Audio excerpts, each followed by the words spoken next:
اگر ان کے سامنے سر جھکانے سے بہتر ہے کہ موت. میں یہ آپ کو کہہ دوں کہ جب تک میں زندہ ہوں میں ان ظالموں کا مقابلہ کروں گا. اور یہ آپ سن لو, کبھی بھی جب آپ آزادی کی جنگ لڑتے ہیں کوئی آزادی پلیٹ میں آپ کو نہیں پکڑائے گا, کوئی زنجیریں خود نہیں کھول دیتا, زنجیریں توڑنی پڑتی ہیں, آزادی کے لیے جدوجہد کرنی پڑتی ہے. جو لوگ یہ چھوٹا سا طبقہ اوپر قبضہ کر کے بیٹھا ہوا ہے اور قانون کے اوپر بیٹھا ہوا ہے, جو مرضی اٹھائے مارے, کسی کو پوچھنے والا کوئی نہیں ہے. ایکس پرائم منسٹر کو قتل کرنے کی کوشش کی جاتی ہے, گولیاں لگتی ہیں, اپنی ایف آئی آر نہیں کٹوا سکتا کیونکہ طاقتور لوگ وہ قانون کے اوپر بیٹھے ہوئے ہیں, ان کو کوئی کچھ نہیں کہہ سکتا. جب ایک معاشرے میں ظلم ہوتا ہے تو کوئی حفاظت نہیں کرتا کمزور کی.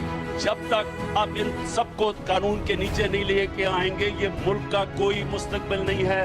یہ جو لوگ ہیں جو یہ قبضہ کر کے بیٹھے ہوئے ہیں, یاد رکھیں یہ ملک کو تباہ کرنے کے چکر میں اپنے ذاتی مفادات کے لیے. تو ساری قوم سمجھ جائے, جب بھی میں نے زندگی میں کوئی کام کیا نا, میں آپ کو یہ بھی کہہ دوں, میں جب فیصلہ کر لیتا ہوں, میں یہ چاہتا ہوں نوجوانوں آپ بھی یہ سمجھ جائیں, کامیابی کا ایک راز ہے جب ایک فیصلہ ہو جاتا ہے اپنے سے وعدہ کریں کہ یا میں کامیاب ہوں گا یا میں مر جاؤں گا, لیکن میں نے ہار نہیں ماننی.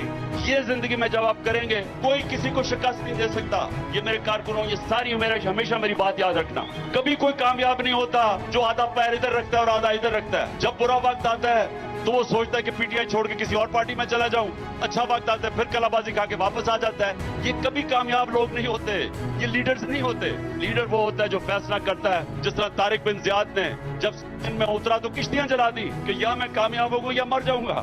یہ آپ میں سب میں آپ چاہتا ہوں میرے کارکن صاحب یاد رکھیں کہ یہ آپ آزادی کے لیے آپ لڑ رہے ہیں. یہ جو اوپر بیٹھا ہوا قبضہ گروپ یہ آرام سے نہیں چھوڑے گا. ہم سب عزم کر لیں, مستقبل تو صرف آزاد قوموں کا ہے, غلام تو اچھے غلام ہی بنتے ہیں. آزادی تب تک نہیں آئے گی جب تک اس ملک میں انصاف نہیں آتا, اور انصاف تب آئے گا جب قانون کے سامنے سب ایک برابر ہوں گے. تو اس انصاف کا تقاضا یہ کہتا ہے کوئی ادارہ ملک میں قانون کے اوپر نہیں بن سکتا, کوئی انسان قانون کے اوپر نہیں جا سکتا, کوئی این آر او نہیں لے سکتا.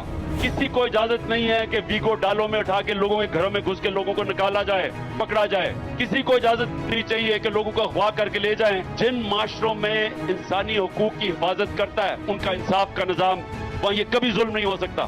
تو اس لیے پہلی چیز ہم نے قائم کرنی ہے کہ ساروں کو, اداروں کو, سب کو قانون کے نیچے لے کے آنا ہے. اگر یہ ہم نے نہ کیا اس ملک کا کوئی فیوچر نہیں. یہ میرے نبی نے صلی اللہ علیہ وسلم نے 1500 سال پہلے جو بات کہی تھی کہ قومیں تباہ ہو جاتی ہیں جب طاقتور جرم کرتا ہے تو اس کو پکڑا نہیں جاتا, اور صرف چھوٹے چوروں کو جیلوں میں ڈالتی ہیں, وہ تباہ ہو جاتی ہیں. یہ حدیث اپنے ذہن میں ڈال لو. آج اگر دنیا میں دیکھ لے جو قومیں تباہ ہو رہی ہیں وہ انصاف نہیں ہے, جو قومیں خوشحال ہیں ساری جگہ کے اوپر آپ کو انصاف نظر آئے گا.